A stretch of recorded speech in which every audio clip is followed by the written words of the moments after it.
Punctual Chain. This is Jeff here with co-host Chip. You guys know Chip. He's over there someplace. But tonight we are punctual as usual. Tonight, no, actually, Ripple XRP Visa. Something's going on with Visa. And what is this, Chip, about XRP being wrapped on Ethereum and $10,000 XRP a possibility? Man, I don't know about all that hype, FOMO stuff going on tonight, but we're going to dig into it. If you're ready, I'm ready. Let's do it. Let's go. Welcome to On the Chain. Whoa. So we had Halloween last night, so we were off for the night. So we're back in the chairs, back in the studio, back doing our stuff. Never on time. There's sometimes we got some, most of the time Jeff and I are just usually talking. We're like, dude, we got to do the show. It's 8:05. Come in here early. Show backstage. Come in here early. Yeah, it happens sometimes, guys. So thank you for being patient. But sometimes it happens that way. Just, I gotta say, man, and sometimes we're like, we're talking about stuff, we're going after what we're gonna roll out, and so like some last minute preps, that kind of stuff. I mean, that's really what it has to do with. Plus, we're on the chain time. That's what matters. Yeah. So let's jump right into it. As I always like to say, let's go head first into the shallow end for maximum impact, so we can really crank up that impact. And I want to jump in this story. You teased it in the open, but Ripple's partner Novati enables XRP BTC with crypto spend Visa card. And a little birdie told me there's another big exchange coming out with an XRP card that hasn't been officially announced yet, but a little birdie told me, Jeff. At least that's what I heard. So let's just look at this. Novati payments in Australia. Again, we've covered them. They're really on top of everything. They begin to promote the crypto spend Visa cards. And it's not the first time they've been announced, but they're actually starting to promote them. And the crypto spend, you like the name of that card, Jeff? Crypto spend. Crypto spend. It's kind of like spend the bits, crypto spend. Crypto spend is very obvious. You're spending your crypto. Right now, I don't want to spend my crypto. Well, it's better than some calling it like pod or something like that. What's that? Well, it's a crypto enabled. No, you know exactly what it is. Crypto spend Visa card will support XRP, Bitcoin, BCH, ETH, and Litecoin. Litecoin's always like the it's always like in the party somewhere. Like they're always showing the Litecoin price, the Litecoin that, and funny enough, it's like Litecoin. I don't even really think of Litecoin that much anymore. Jeff, do you? No, other than it's sitting in my just sitting on my my ledger. Other than that, I got a bunch of Litecoin sitting over there. So Charlie Lee had a bunch. I tend to forget about it, but he sold it all, and then went all the bank right before he said to the moon. Apparently it was a pretty good sized move, but I don't know. SEC lawsuit against Ripple currently in the expert discovery phase. It is said that when a business partnerships prove successful, subsequent lines of other partnerships follow. This is the case between Novati and Ripple for the past months, following through on their expanded growth strategy, the completion of a $40 million capital raising during the September quarter. Novati is now delivering on providing new payment services. Through ODL. And it uses XRP on-demand liquidity, begins promoting the crypto spend cards in Australia. And I kind of expect this to be almost everybody. It'll be like ubiquitous. I mean, pretty much any card you'll use, you have a bunch of different pairs you want to spend. I mean, Uphold has theirs. You say what you want to spend, XRP or Bitcoin or whatever. I can't imagine a lot of BTC maxi spending their Bitcoin though, Jeff. Yeah, I mean, that's the thing. Is it going to be, if you're going to be able to spend it, are there going to be high transaction costs? So if you're spending your ETH, are you going to get hammered by, gas fees for spending? Because now you have a currency transaction taking place, because you have to, whatever currency you're buying in, then Visa is going to have to say, or Uphold or whomever you're using is going to have to say, okay, you're spending your Bitcoin, your XRP, your Ethereum, whatever. However, the local currency is the Australian, what do they have over there? The dollar? Yeah, Australian dollar. And let's say over in the UK, they have the pound. And then, then you get over to, wherever you go, US dollar. there's going to be a transaction, a foreign currency transaction or a currency transaction taking place. Plus, plus. I'm a, I but I'm wonder, a I bit. wonder if there's going to be those type of exchange. What do you think? It just seems weird to have Bitcoin Cash in there. It just seems like an odd. Like there might be some other things you'd put in there. You might see, as far as top 10, top 15 altcoins are concerned. Let's see. Strikingly, 2022 been a year of mega rounds with deals tripling in Q3. And that's the thing. That's what we're starting to see. We see a lot of investment going into this. And it's really incredible to see the kind of money that's being dumped into the not only crypto, but NFTs, the whole DeFi space, a lot of money just pouring in. And then it says, most of all, Novati and Ripple have a strong business alliance that started in December of 2020. Jeff, I know something else that started in December of 2020, if you recall. Well, two things, really, two big things. First of all, on December 12th, we had the Flare snapshot, right? We're coming up almost on a year on that. And of course, we had the infamous lawsuit dropped by Jay Clayton on his way out the door from the SEC. That was December 20th. That was on the 20th, right? That was 8 days later. Who knew? And then they said Novati announced its partnership with Ripple expanding to Thailand. The expansion aims to result in thousands of transactions a month will be processed by Novati through Ripple Net. We already knew about this news, but again, sometimes you got to stress the things that are going on that are extremely, extremely positive.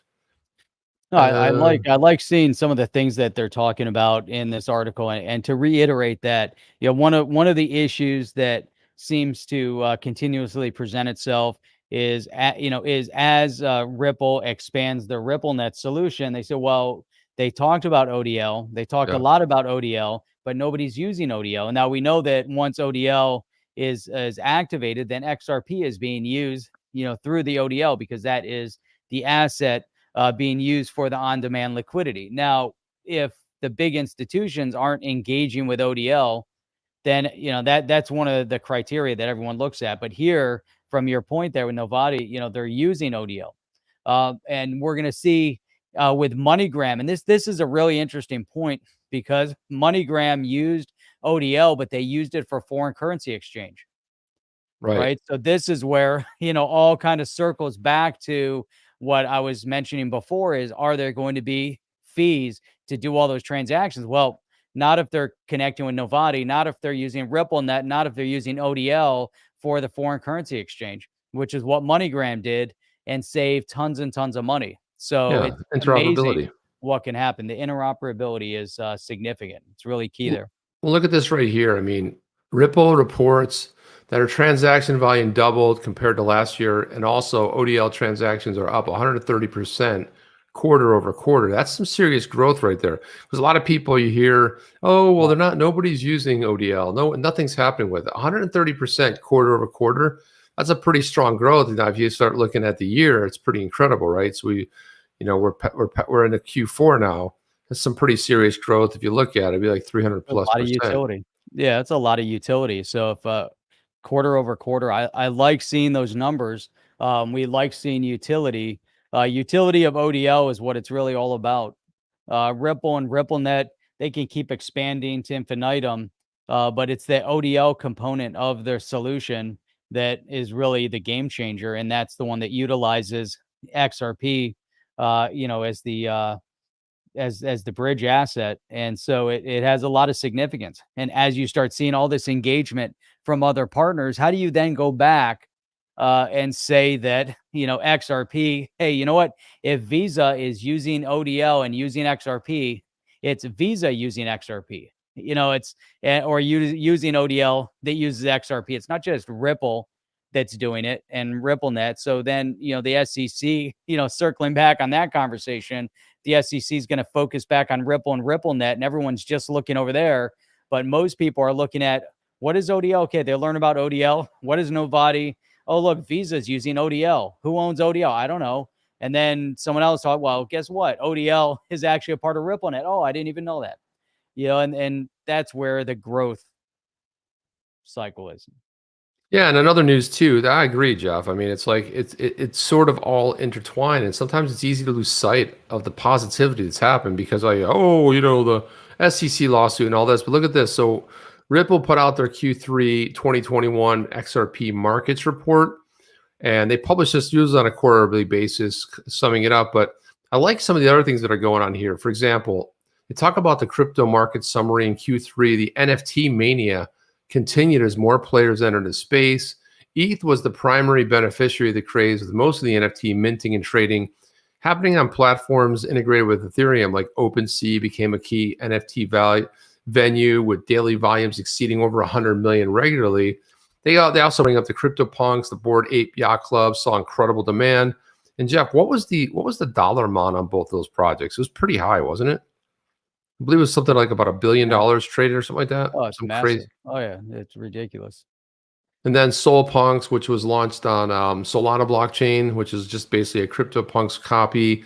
And then you had the majority of the activity remains on Ethereum blockchain, but other chains are starting to chip away. An important thing that chip away, Jeff. The chip Away right there.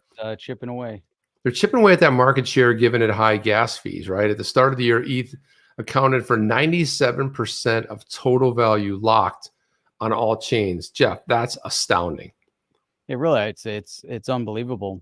Yeah, every time you bring up high gas fees, I'm not sure if you're talking about the Ethereum high gas fees or the gas fees at the pump that today was $4.19. Yeah, that's something. That's another type of gas fee. Well, they as they call it in the UK, the petrol, across Europe and stuff. We call it just gasoline, right? But yeah, you're right. And at the end of Q3, that number dropped to 69%. So look at that. You saw that the market share can be eroded. And I think this is an important thing. And then they really hit on a really solid point coming up. But look at that, from 97% down to 69%. And there's a lot of other projects that are entering the space, right? So you have Flare, which will be minting stuff. There's some players coming in. So that can be eroded. And it said, despite the London hard fork, gas fees in Q3 on Ethereum still averaged about $17.81 per transaction.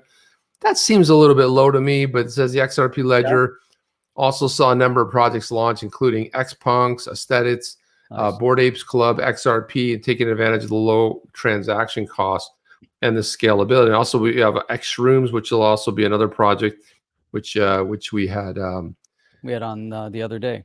Yeah, Jebsy was on here just last week. It's interesting. They're calling them ETH killers. I disagree. You know, I mean, I know everyone gets fired up about, oh, is this going to kill this off? Is that one going to kill that one off? I think the whole space is heating up. They're just going to be complementary of each other because it validates the space. So if you have all NFTs only on Ethereum, then you say it's an Ethereum thing. Once you start seeing other projects rolling out NFTs and you can transact with NFTs on the ledger or whatever other platform, you see smart contracts moving outside of just on Ethereum, it validates the idea because now it's not just one, it's many all competing in that space, and there's enough business for everyone. So to think that Ethereum could be the only one or a new one is going to replace Ethereum is like, saying that right now, one bank is going to replace another bank, or, one computer manufacturer will replace another computer manufacturer, or, one gas company, one gas station. I mean, you can go on forever, with that idea that it's going to be right. It's maximalism. And so right now that would be, how the Bitcoin maximalists say there can only be one, and it's Bitcoin, and all the other thousands are going to go away and dissolve into nothingness. And it just, it's just too much, so I think, but the point is that become very, complementary with each other, and so I think that's important. Well, there can be only one. That was a great movie, Highlander, by the way. There can be only one, Jeff. There can be only one. That was a fun thing because they had the Immortals going, but also it talks about the regulatory oversight heating up. We kind of know, we cover a lot of that here. Unprecedented, and this again, dig into this, on-demand liquidity, ODL growth, significant growth and traction of ODL, which leverages XRP to eliminate the pre-funding, reduce operational costs, unlock capital from a diverse cross-section of global customers. It had its best quarter on record. So I kind of expect this to be sort of the trend that's going to happen. Ashish Burla put out a tweet last week talking about this very same thing. And and I believe it was the Crypto Cowboy at Crypto Cowboy, who said, "Wait till you see our products. You think this is great? Wait till you see our products and some of the things they're coming out with." And a little bit later in the show, we're going to get into. They released the agenda for Swell 2021. We'll jump into that a little bit as well. But it says customers, and Jeff, this kind of touches on what you were talking about in the realm anyway. Customers have adopted ODL for treasury payments as crypto liquidity has improved and the market has continued to mature. The product is primed to support the larger volume payments that are desirable for customers looking to manage their internal treasury operations. And what do they need for that type of the operation? Interoperability. That's Is the name. right. Exactly. That's the name of the game. It says ODL customers can send XRP for cross-border payments to third parties like exchanges or directly with a wallet. Go ahead. I was going to say, just to highlight the idea of the treasury, I think is very, very significant because that's one of the things that we're seeing right now with these corporations, and they're adding Bitcoin to their treasury, and they're adding hopefully other assets. But I think that transaction, if you're going to do it, you definitely want to be able to do it with a low transaction cost. And there has to be a little bit more to it. So that's a really key reference. Yeah, it really is. And again, this is really, when you brought up the whole, is it going to kill ETH? Well, I mean, you got to remember OpenSea has the eyeballs, right? So it's just like whoever was vying for, if you look at it, compare it to the internet, you had, Yahoo came out first and Yahoo had all the eyeballs. Google came out. Now, a little known story that people don't realize was very early on, Sergey Brin and, his other co-founder, they were offered they were looking for a buyer for $750 million back in I think right before 2000, right? They would have just parted it and then sold it all off, but they didn't get a buyer and the rest is history, right? Sometimes the tide turns better in your favor. But again, I look at it like that. Now, in that case, once Google took dominance because Google was so much better and what happened to Yahoo over the years became a bloated animal. They didn't have Google was pretty clear in what it did when it rolled out, right? It did search. And if you still look at where the majority of the revenue comes from, it comes from search, right? Search revenue, ads. Yahoo was all over the place. I mean, I still love Yahoo Finance. I still set all my, stocks and stuff that I want to see there. It's still fantastic. But this is what happens when you get you're going to be a master of everything, or, what does that call that? Master of none, when you try to do everything, but everything to everybody except you do nothing well. And that's kind of what happened. A master of none. What is it? That's it. Something like that. Something along those lines, Jeff. You're much better with those things. But again, so it talks about disciplined, responsible stakeholders, Q3 sales and purchases. Last quarter, the total XRP sales by Ripple net purchases were 491.7 million. And versus 157 the previous quarter. So that's a pretty net gain. I mean, I'm not like a big mathematician, but you can kind of do the math right there. That's a pretty solid increase from quarter to quarter. I mean, think about that. USD, and then Ripple continue to engage in sales, improve the ODL experience for certain customers. They won't tell us exactly who, Jeff, but we kind of know there's over 450 of them. And eliminating the need for pre-funding exchanges, enabling instant global payments. And this is really the key right here. And there's kind of like a breakdown of the global volume, the global XRP volume right there, total XRP dollars, net sales, And then they get into leases. Certain wallets are being used for XRP sales. They also provide short-term leases to market makers. This is worth noting given they are often incorrectly interpreted by market participants as sales. And this is where we see the press quite often, Jeff. Don't they get this wrong? Where they go like, "Oh, look at this." Well, that's not. That goes without saying. It goes without saying. You can't put too much weight in what they're looking at or how they, how they want to define it. But I think one of the things that we're looking at here, and you're seeing growth of a space, year over year, and you can keep going back year over year over year since the inception, and you see nothing but growth. Growth in what they're doing from a business model, growth with the digital asset XRP. We're looking at engagement on with other assets within the asset class. I see overall net benefits. So we can look at this and really take a lot out of it, because if we didn't have this report, then we're piecing together a lot of Right. different ideas, which we have been. And then you want to compare it to things that, Janet Yellen says, or Jerome Powell, or Elizabeth Warren, or many of these naysayers on the crypto space, and they keep bashing crypto. Gary Gensler, SEC against Ripple and XRP, and some of the things they've said about XRP holders, not being smart enough to comprehend, what's going. And so just all those things, and yet look at the growth.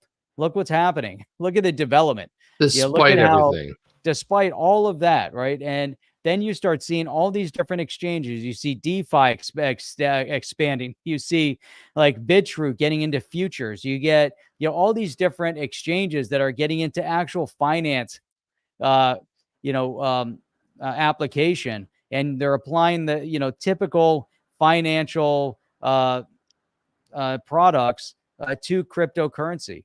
Some you go look at it good and bad, because it gets real speculative. You start trading options on a highly speculative asset, makes it even more risky. But the point is that all that stuff is being structured right now, regardless. And yet you have a company like Ripple and different use cases. And someone else over here was saying that they're just seeing, lots of, and it goes back to what Jess here. So he says this, he was talking about a settlement, but I'm going to try to just put this in order. It kind of ties it all back to this. And so then, let's see, no, he said very obvious. He said something else here.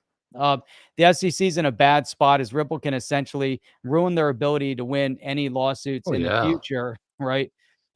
So to me, this is why you're hearing more and more use cases. So I guess that's what I was trying to tie back, is we're starting to really see, the use case, concept just explode right now, right? It's all over the place. Is it specific to the case? I think there's a lot more to it. I think that's part of Ripple is dropping just nonstop right now. We talked about that the other day, nonstop, updates on things that we already knew about, but they're bringing it back for a lot of new people coming into the space from their product perspective. All these new business, centers that they're recruiting in.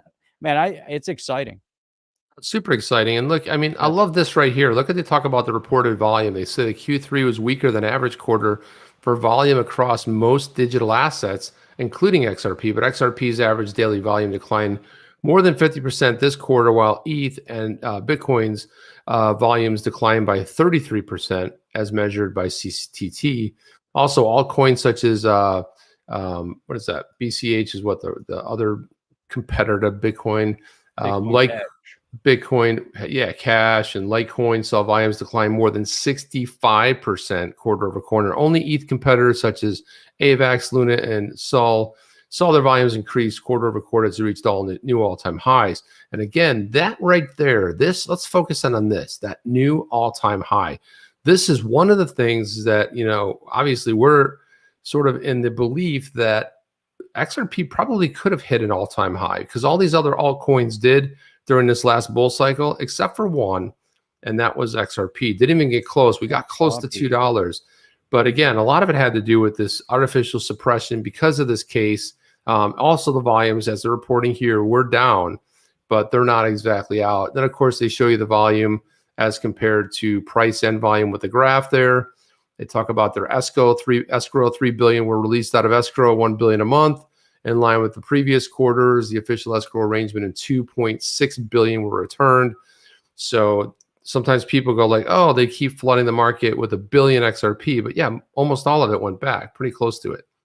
Yeah, someone was just saying here that they heard that they're going to be burning a whole bunch of XRP soon. I don't know. I didn't see anything about that. I did not hold my know they're breath on burning that a lot one. of Ethereum. Why would they burn it? I don't know. I hear all kinds of crazy stuff.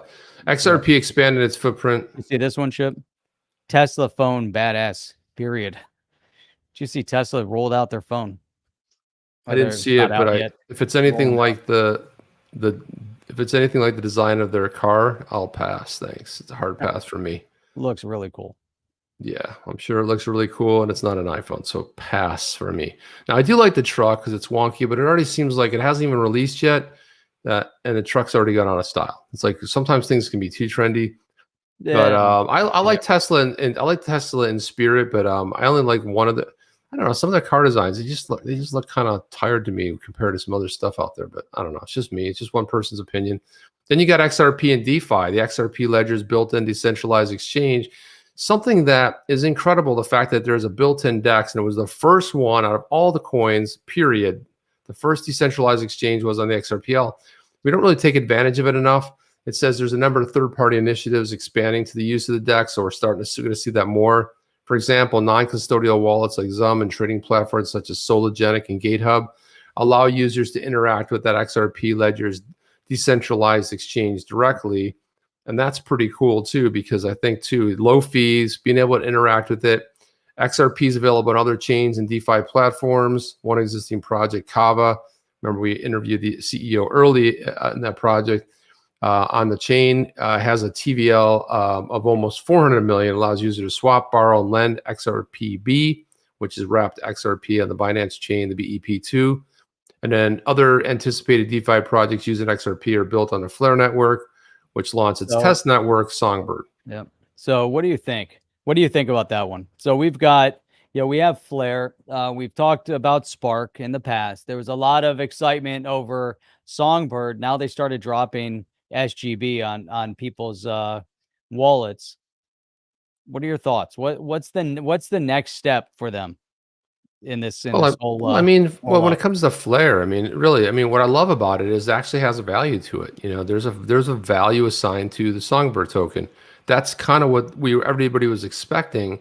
But in order to really to launch a test net, you know what they call the canary net, in order to launch that, you definitely need to have something of value, because then you want hackers to come in, you want people to try to break it, you know. And the whole idea of the test net is trying to find out where the flaws are, where maybe some of the vulnerabilities are, and also gives people an amazing, you know, has users to kind of like see how it's going to work before they get their Flare. They already know how to do it.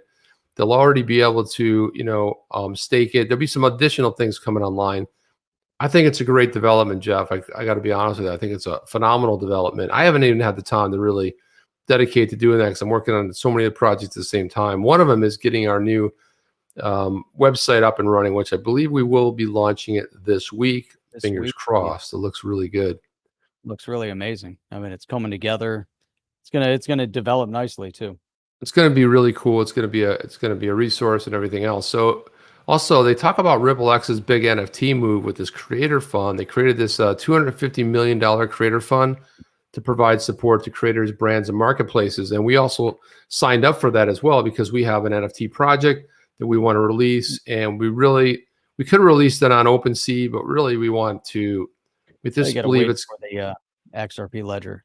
We got to wait for the ledger to kind of open up, kind of see which platform develops well. I think the Flare Finance one, they're developing one. I think that's going to be really interesting. Then there's other ones too that are coming along. There's like 2 or 3 other ones that are going to be built on the XRPL or in and around it. So I think this, and then I'll sort as something Jebsy brought up from Shroom the X Shroom last week, talking about that proposal too, as far as the NFTs on the ledger and being able to store them and everything. So that's got to get passed.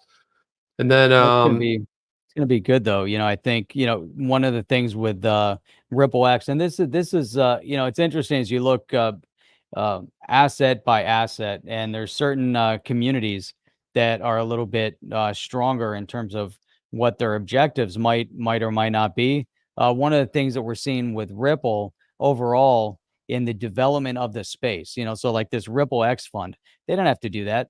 They don't have to, dedicate resources to trying to find more innovation and growth in the space and trying to figure out how to, empower people that want to expand in this space, whether, they use exclusively XRP or the ledger, they're not using RippleNet, they're not using ODL necessarily, but, they're using, a component of the technology, and they want to build and innovate. And where else do we see that? We have the Ethereum Foundation. There's a lot, that goes on within the Ethereum Foundation, Hence, you have a lot of the ERC20 tokens utilizing their solution. And so there was a lot of focus there. We're just scratching the surface with the potential and possibilities that are going to come from the XRP ledger, and we're starting to see a little bit of that, and some of it, like with Flare. And this is why I was asking you about Songbird, and it's interesting tying it back into Ripple X and the Creator Fund, because if you look at what their objectives are to roll out with Flare, and at the end of the day, they might not be successful. Who knows? But the thing is, maybe they're going to be immensely successful. They're trying, but they're launching a serious financial, product, and there's going to be a lot involved within that Spark token, within Flare, and like you were saying, having an environment for them to test bed everything out, and to then utilize and actually drop Songbird into the community and do a live test. I mean, that's awesome. They could have done a test, and just kept it in-house and said, hey, we're going to roll out this Songbird, but now they're getting community engagement, community involvement. And who knows, once you get involved in that part of the community, people are going to start saying, hey, I'm going to start building, a project, utilizing Flare and somehow engaging with Songbird. Who knows, who knows what'll come out of it. And I think Exactly. that was one of their objectives too, is they throw it out into the wild and see what happens to it, and see how the community takes off with that product. Yeah, another one that comes to mind is Michael Arrington, who launched the XRP fund, but he also launched a fund, $100 million fund with Algorand to fund, projects around there. One of the things you brought up, Jeff, which I think is really important to note here and key in on, which is the fact that, about a year and a half, 2 years ago, Ripple gave, to Forte $100 million, but they didn't say 100 million. They didn't say like, hey, here's 100 million. It has to only be on the XRPL. No, they said, we're going to fund innovation. And then you look at the university program, the UBRI, this is another one where these universities are developing projects and they're getting funded. So this is an organization. And then they also do a lot in the space too of, I know they did the whole thing with the solar panels, but they're trying to take projects on that they think are going to move the ball forward, whether I think it's, people to get solar panels or to partner in that realm, or with the university side. It's only can bring good things. And it doesn't matter if it brings it to the XRPL, what you put out there will return tenfold. And if you help others get what they want, you get what you want. And that's the age old, really secret to life, is that if you help enough people get what they want, you're going to end in the process sort of find your thing as well. And, one of the other thing I wanted to talk about, what they said right here, look at this, there's a couple other little things here. Want to talk about that? Let's go, Gensler.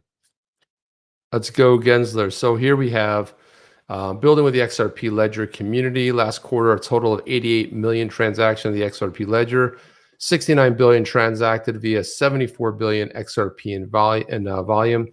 The XRP phone or XR phone allows users to pay merchants using XRP.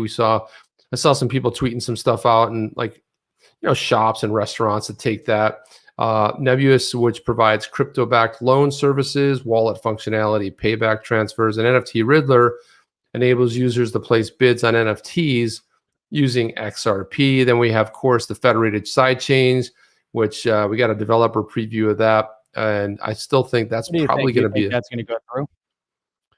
Yeah, I think that's going to be probably one of the biggest advancements in as far as with dealing with the XRPL, because I love the fact that they've kept the XRPL clean. We talked about this a little bit earlier. Anything you do, if things get too bloated, like you're dealing with code and you have legacy code and you build on top of it, everything slows down, becomes clunky, and then it becomes a whole new sort of a project to rewrite it and re-release it. It'll take you almost forever, but sometimes it's better a clean slate. What I like what they're doing is they've kept the XRPL clean. The decentralized exchange is now being used by Zum and other people in the space, Sologenic, and it's essentially clean. And there's small amendments that could pass, like housing NFTs on the ledger, but the federated side chain is going to open it up to so much opportunity. Especially you can open up a chain, You could throw a smart contract down there. You can open it and then close it, right? So you don't have to have this thing sitting out there in space. So I see a big use case for business here. And also, consumer to consumer, but also B2C and B2B as well. I feel like that's going to be a big one. They talk about the XRP grants program. There was a wave of grantees were awarded nearly $2 million in total value from 10 countries around the world. This was sponsored by RippleX as well.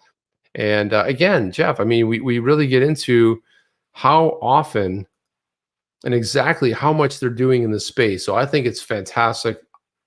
I just think you almost don't know that they're being one of the biggest lawsuits of the century that's been rendered against Ripple. You almost don't know that's going on because they are not slowing down.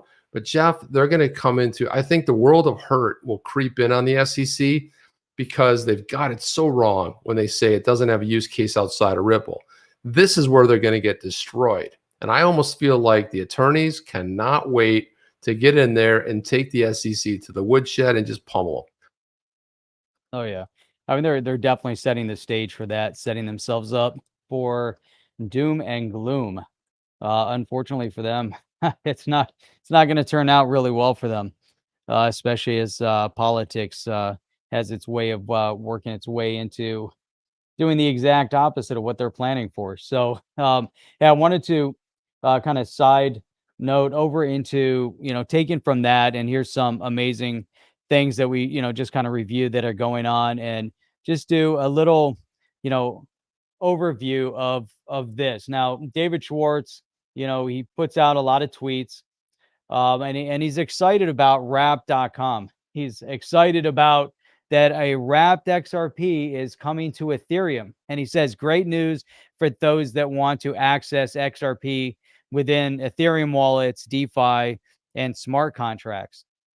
And so, here, if we look at it, so it says, today we're announcing that we'll be officially supporting Wrapped XRP, which is WXRP on the Ethereum blockchain starting in December. XRP, the native asset of the XRP ledger. So he seems to be all excited about it. And if you kind of read into what his words were, he said, great news for those that want to access it within the Ethereum wallet, DeFi. So he didn't say great news for everybody. He's just saying great news for a specific subset of people. But the question, is still out there.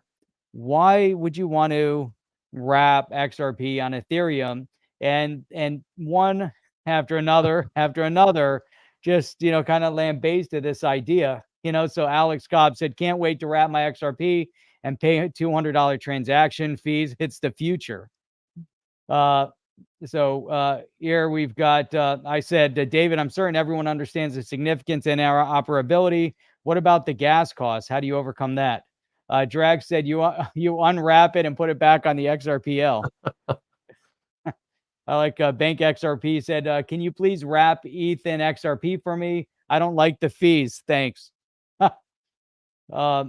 Matt actually brought up, now Matt Ripple X says GateHub has offered ETH on the XRP ledger for many years. The other way around. Someone else said, why don't we do it the other way around? So I like how Crypto Cry Wolf said, how does everyone feel about it? Well, I think everyone is voicing their opinions, and we can kind of go down. I like this one. Sure, but I'll pass on using the efficient and fast asset on a slower and more expensive chain. What do you think about this? And in other news, I mean, this is kind of a little absurd. What do you think of this idea? Wrapping XRP on Ethereum. Well, Jeff, I thought here's my analogy. I think we should wrap it so that it's available. But let's use the same sort of thinking here, right? So everyone's bringing up the gas fees, but they're like, oh, no, but the London hard fork. Okay, we still see the fees are high, especially when you compare it to the XRPL. We're talking about drops, which is next to nothing, right? It's almost not noticeable. Well, Jeff, why don't they just wrap it for Bitcoin, and then your XRP transactions, they're not going to be on the XRPL. No, they're going to work on the whole Bitcoin network, and your transactions will take 10 hours. And then, to actually be that, why don't we do that next? That's the thinking here. Now, I get you can wrap stuff. But to me, when you wrap something, if you're not using it as a native token, it's mirrors, right, Jeff? It's just like tricks. It's like, oh, I wrapped by XRP.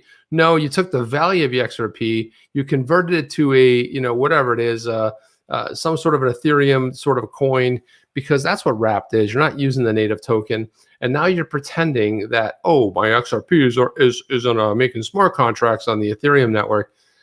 I'll be honest with you, Jeff. I don't really see a use case for this.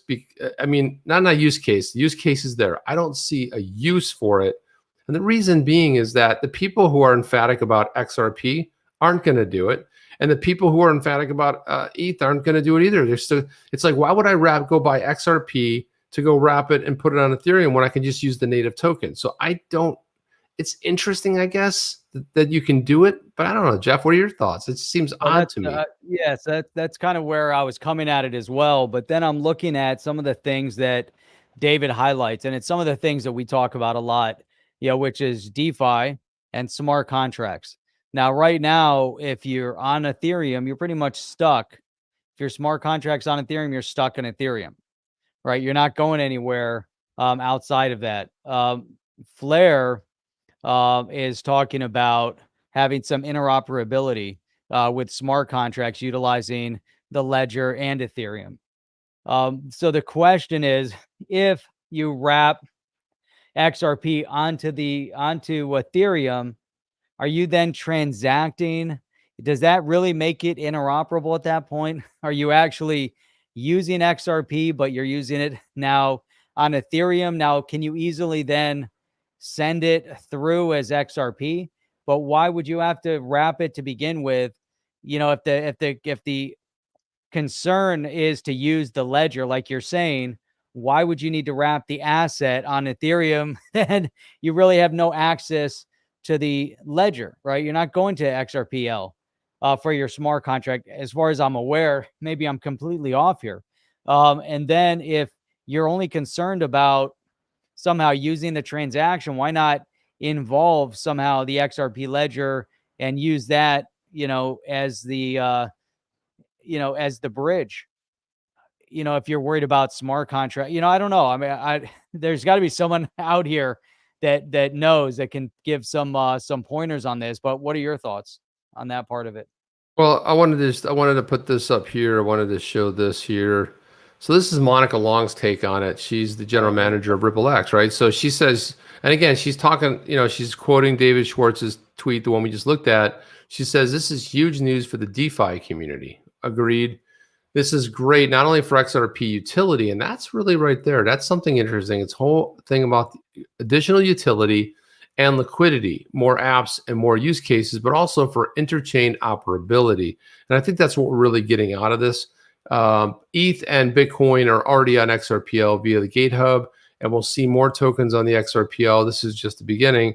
But again, it's opening up where more people, but I like some of the comments going on down here.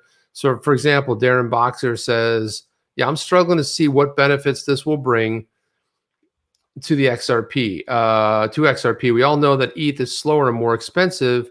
Then Matt Hamilton from Ripple X says, yeah, it's slower and more expensive, but imagine being able to use a wrapped XRP as collateral, the likes of the Olympus DAO or similar systems. And then Boxer returns a nice one, a nice lob. What do you call that when you in tennis, when you got a volley, a nice volley over there? He says, or as we discussed briefly, bring an Olympus DAO type product to the XRPL. Now that would be awesome. Matt Hamilton says, yes, it would be fantastic. The EVM based contracts could likely be ported near as is to Flare or to the EVM sidechain Ripple is working on. And there you go. There's another use case. A more ambitious project would be to try and implement Olympus DAO in hooks. Ooh. Natively on the XRPL. And that's kind of, Jeff, that's what we're talking about. Bring it back natively is going to be the real thing. But again, it demonstrates more the utility than anything else. So are people so confused, that, they're we have so far David Schwartz is talking about it. Caitlin is talking about it, and they're referencing it as a big positive, but they're not really expressing what that positive is. I still, even, Matt came back with his response, and I'm still not seeing the positive going that way. I I don't get it. I'm still, maybe I'm at a loss here somewhere. I'm trying to figure out how, when you wrap it, you're bringing in the actual interoperability. How are you establishing liquidity using a wrapped XRP? What are we missing? Yeah, I don't think There's it's. something more. I don't think we're that jazzed about it because I don't think we personally see any use for ourselves. Like I don't think I would ever care about it. It's nice. Remember there was another network where you could wrap XRP and you could engage in the DeFi product. Again, I didn't want to do that either because the other thing I worry about too is I don't want to. Why would I want to wrap my XRP when there's other potential items for it?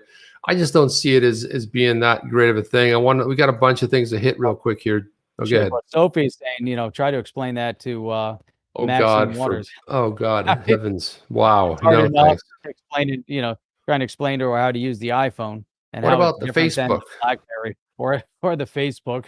Now it's called Meta. What is this Meta thing you talk about? Nobody knows what Meta is. And It's then on interesting. We're another gonna and more positive news, Tranglo, which Ripple, I believe, took a 40% stake in, I believe it was. They launched Mongolian cross-border payment corridor. They launched a new cross-border payment over to Mongolia, said it will aim to improve the cross-border payment services via a single connection to a regional corridors and local partners. According to World Bank estimates, remittance inflows to Mongolia made up about 4.2% of the country's GDP in 2020. So that's some pretty interesting news right there, Jeff. I mean, I think that in itself is pretty, again, everything's on the move. There was so much stuff to cover tonight. There's no way we could do it all. Also, too, the Ripple Swell site is up. Go ahead, Oh, hey, Oscar, yeah. Oscar brought up a good point, and he said, I think you're looking at this too technically. It's just marketing and exposure. And that's a good point. That could very well be what that is. It's all about the exposure. Say, hey, look, you can put XRP over on Ethereum. Here you go. Everybody's doing it. Tie it up. Let's see how many throw people it use into it, Jeff. Yeah. Let's see how many people do it. There's a lot of crazy things you can invent, but it doesn't necessarily mean at the end of the Instead day. of explaining it to Maxine Waters, I think I'm going to invite her on here and she can explain it to us. Good luck, Jeff. So Ripple Swell is coming up. They launched the speakers and everything. There's a cool video that you can sort of watch here too, but it's coming up on November 9th and 10th. It's going to be virtual.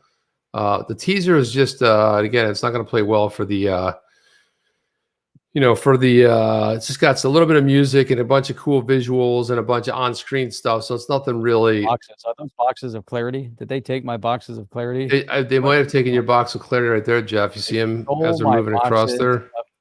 There you go. There they are, your boxes of clarity. And then they said, let's customize your event by answering these 2 questions. Confirm your time zone, and then whatever else it is. Again, I signed up for that. Virtual? Yeah, I signed up for it. I don't think I got an invite. It says, I checked on it. And they said, we haven't decided yet. Even though my company moves a lot, billions of dollars in transactions. But that's cool. That's all right. That's interesting. So you got Garland House, Mohammed Al-Arian, who's the president of Queen's College at University of Cambridge, Cindy Young, who's new to the Ripple team too, and she's been making some, and there's a whole bunch of different speakers. There's the schedule, some cool stuff coming up. Now, what I really like, this one here, Jeff, to me looks extremely interesting, which is Crypto, the Wild West or New Frontier, morning keynote with Brian Quintens. And that was the guy that took Gary Gensler to the cleaners when he said, hey, stay in your lane. The CFTC has jurisdiction over cryptocurrency, digital assets, because they're not securities.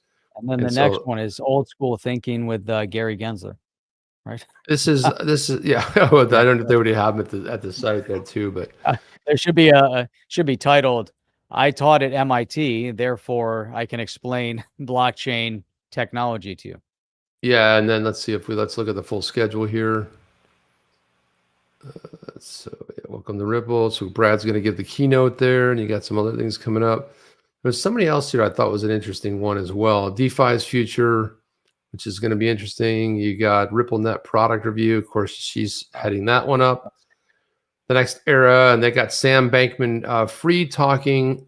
You got 2 of the people with the craziest hair. You got Bankman-Fried. It should be called Hair Duels, because between the 2 of them, they got some crazy ass hair going on there. Oh, wait a minute. He's got no hair now in that picture. And that hair picture is kind of weird. Yeah, I don't know. It's not like a. And then yeah. then closing 1-day remarks, and then there'll be other stuff too. But that's going to be exciting. I think we're probably going to get a lot of cool sound bites out of that. Something else, Jeff, that I wanted to bring up, which was one of my favorite people. Go ahead, throw that up. Another one. You see that one? I like that one from Oscar. Shiba Inu goes up 97 million %. And you ask, who's going to use a wrapped XRP? That's Yeah. I will tell you, Yeah. nobody's going to use it. Very few people are going to use it. Meme coin is. How about a wrapped Shiba chip? I'll consider that, Jeff. Just kidding. I don't know. I mean, I don't know, Jeff. A meme coin, I don't look at it like I just. Yeah, I mean, if you want to pay gas fees, hey, have at it. You know, I'm cool with that. I'm not gonna. It does illustrate the utility, and Oscar's landing some good points there. But again, my personal opinion is I don't see much for it. So I wanted to play this video. I'm gonna give credit to who tweeted How long it is here. it? How long is that video? It's very short. Okay. All right. And then after the video, let's go into this prediction by Mark Phillips back in 2019. Oh yeah, let's hit that up. So this is XRP talk and speculation. A man went on national TV and said his sources will get a settlement, right? And so it doesn't take a lot to guess who this might be, but this is one of my favorite finance reporters. This is Charles Payne, and I think Charles Payne is even looking at this guy like, let's get him off the air ASAP. Ripple. What's the story there? Hard to hear. And what's the story with Ripple? I can't hear it. Well, if you listen, can you hear me? Yeah, we can't hear that. I understand that. So I'm going to translate it. I'm going to tell you what he's saying. Oh, wonderful. I'm going to tell you what he's saying because this is BitBoy up here. He says, what are you hearing about Ripple? What's the story there? What's the story with them? I believe Ripple will be. He said, as soon as this lawsuit is over, all my sources are saying there's going to be a settlement. And the price is going to sky high. That's basically what he's saying. I'm talking about XRP. XRP. Did they bring him on TV to talk about that? What? No, they brought the one guy who knows the least about XRP because he's not even has the ability to do a single search. And he's always talking about his inside sources. Okay. Well, you know, it's just ludicrous. This whole guy. He's a little bit of he knows what he's talking about. He's a little bit of a nut, Jeff. I mean, look, if you expose it, the flip side of that is he exposes a lot of people to it, and that's fantastic. No, it's really good. It's really good. So, Chip, here's where, the rubber meets the road here. Hang on, hang on 1 second. Can't get that off. And all right, here's where the rubber meets the road right here. So we've got XRP, this title here. XRP was designed for $10,000. Yep. And so now Mark Phillips wrote this back in 2019. So he said the evidence is in its design. Now, we've had Mark on a number of times. I think, Mark has really got a very well, balanced approach to how he analyzes the space. And he really put an interesting perspective when he wrote this. So this was a couple years ago, and so I find it interesting as he starts talking about scalability, liquidity, and really understanding the dynamics of the structure of the product, right? So one of the things that was brought up here was a quote from co-founder Arthur Brito. So this was back in 2017 when he says that XRP must be scalable to accommodate $7.5 billion. And then there becomes, reasoning and rationale as to why he's doing that. So we'll come back to this quote, but it does provide insight into the scale of Ripple's ambitions to be used by global population. Then he says, first he wants to look at the main features that's going to support his claim of that 10,000 value. And, I find it interesting because one of the things that he brings up here as he really dives in, is the scalability of the product. He talks about the speed of the product, but then he's really highlighting something right here. And this is all about the amount of money that's moved on a daily basis. And I think, Yep. we probably talked about, Yeah. this as well way back, but this is a big one. So if Swift is moving about $5 trillion in daily transactions, there, in order for XRP, in order for the ODL at this point, the on-demand liquidity, to be able to facilitate that kind of liquidity, if you assume that there's 45 billion in circulation, XRP, that are able to be used in circulation, that means that you need a price of $111 to transact that kind of volume on a daily basis. And then he kind of digs in and goes through, and this is where I find, is where he came up kind of with some of the point here, which is, if you look at the entire space, the entire financial space, you have a value of 1.14 quadrillion of every asset class if it was tokenized by XRP. And at that point, if you were to tokenize every asset class, you would need a value of 11,400 to make that happen. So I'm just going Right. to drill through this and then we can discuss it. But here, why would XRP designers make the token so divisible? Because here he's saying they know there's a max supply of 100 billion divisible by 6 decimal points, meaning that the smallest drop is 1/1,000,000th of an XRP. Why would they do that if they didn't need, to keep breaking it down to the smallest decimal? And that's where he brought here. At a value of 31 cents, it's absurd. You don't need it. Why would you need fractions of a cent?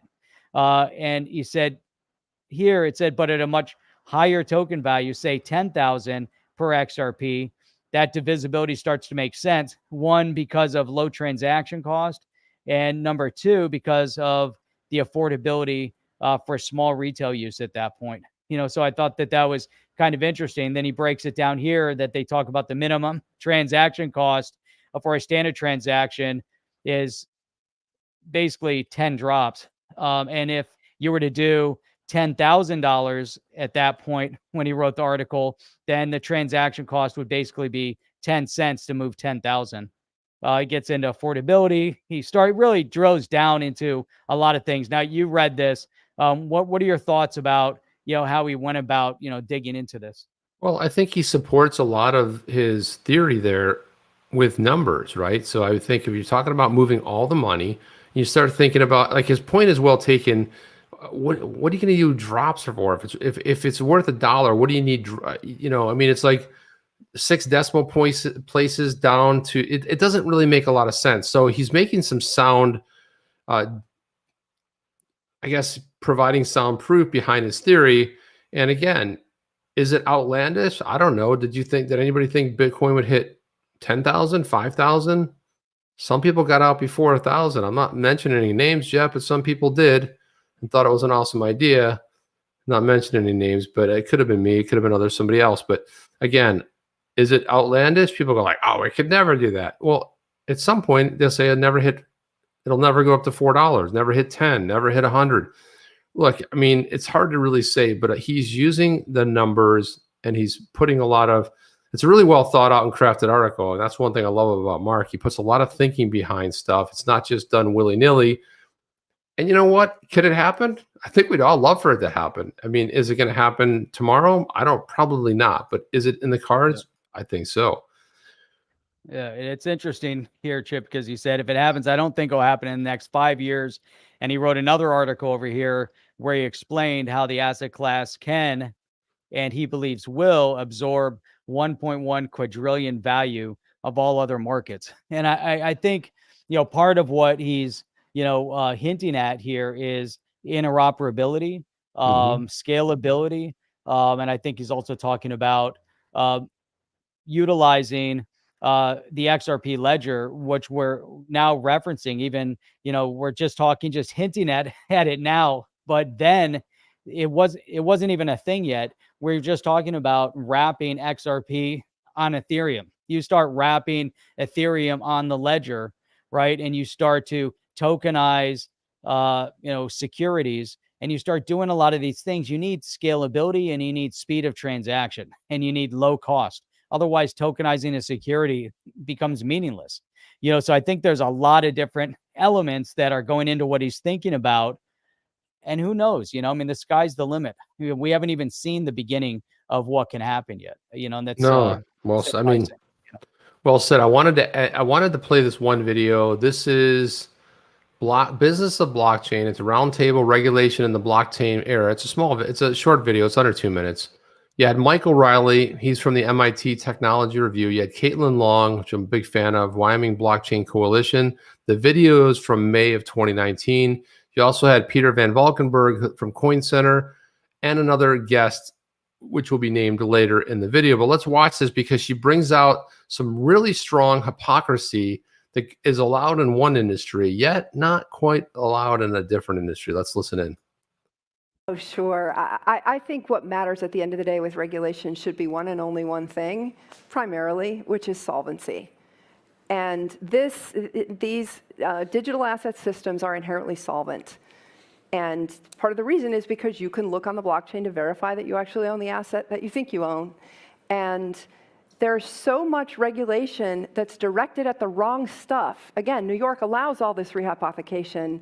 They didn't throw the Martin Act at Merrill Lynch for doing something very similar, i.e. commingling customer funds with their own funds and putting $58 billion a day of customer securities into an account that actually had a lien from Merrill Lynch's lender on it, right? And the SEC actually said if Merrill Lynch had gone bust while these arrangements were in place, that consumers would have lost a lot of money. Okay, why go after the crypto industry for doing exactly the same thing when they let Merrill Lynch alone? At the end of the day, what we really should care about, from a consumer protection standpoint, is whether the financial institution is solvent. So you don't care if somebody front runs your Wyoming citizens? Wyoming's not. Oh, look who showed up to the party. Wah, wah, wah. Gary the Clown Gensler. Hey, look at that. They're on a black background and they're wearing black. You don't care if you front runs. Let's listen. Do they realize they're going to be on a black background like that? I don't know.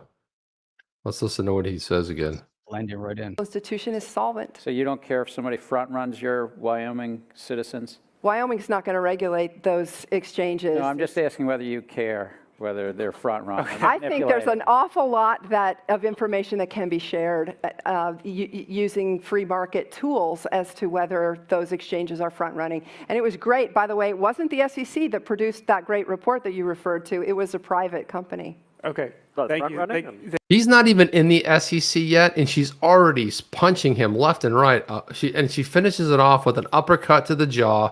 But you don't care. He's so smug, Jeff. So smug with his comments. It's interesting. But look at the body positioning too. The guy sitting next to her, he seems to be like leaning away. He must be afraid of her. Gary Gensler looks like an ass. He looks like just his whole posture is like, I know more than you. And I taught at MIT, And then the guy over here seems to be the moderator on the far right. Well, the moderator starts freaking out at the end. He's trying to pull it all together. Like he's like, Thank you guys. No, on the exchange. We're all going to go. Yeah. We're all going to Yeah. in just a minute. We're all going to go have drinks, and this is going to get even more heated. we're going to have more drinks, and Caitlin Long is going to beat the pants and just pummel Gary the Clown Gensler. Gary. So when was this from? What year is this? This is from May of 2019. I just love it. This is before she started the forget the name of the bank there, but this is when she started. She started the what is it called? The Wyoming Blockchain Coalition. You don't care. You don't care if they're front running.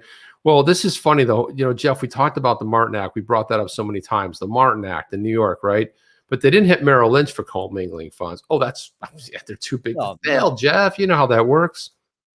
Yeah, exactly. And Gary Gensler and MIT. Desert Fox brought up a good point. Let's get to $2 first. How about $1.50? Let's start there. Okay. I want $1.25 at this point. Right. Get over $1.10. I personally wanted to go back down to 20 cents, freak everybody out, and a lot of people would just buy. Because I like sales, Jeff. To be honest, I like sales. Crazy. Yeah, we need a good one right before the end of the year. Yeah, exactly. So anyway, guys, I mean, we're in November and it's awesome, and we got finished out this year strong, and then we'll be into 2022. Please say it's not so, but we'll be there. And obviously, you guys know we stream how many days a week, Jeff? We stream at least 6 days a week, Monday through Thursday at 8 p.m. Eastern Standard Time, and every Saturday morning at 8 a.m. Eastern Standard Time. It's always a pleasure being with all of you guys. We have over 300 people in here with 310 in To be exact, if you're brand new to On the Chain, it always helps if you hit that subscribe button. It's easy to find. It's in red. You can hit the bell notifier. Then you get notified like 20 minutes before we go live. You get a nice reminder saying, hey, we're getting ready to go live. So you want to make sure you tune in with that. That's it, Chip. You know, I know we're going to be launching. Oh, you know what? We are going to be launching the website hopefully this week. We've been putting a ton of work into getting that tweaked and perfect. So that'll be rolling out. And we do have some guests coming on Wednesday. Yeah, we do. We have none other than from Casino Coin. We have Jack, and we also have. Can anybody guess? Anybody at all? Let's see how sharp you guys are in the comments there. Anybody? I don't see any guesses going on. No guesses. Come on, Jeff. You think it's that time of night where nobody's paying attention anymore? It is, because everyone thought we were wrapping it up, and they're like, oh, they're not going to ask us anything now. Now it's just fun time. I mean, come on, guys. Nobody has a guess. Nope. JC Collins. That's a good guess. Mark.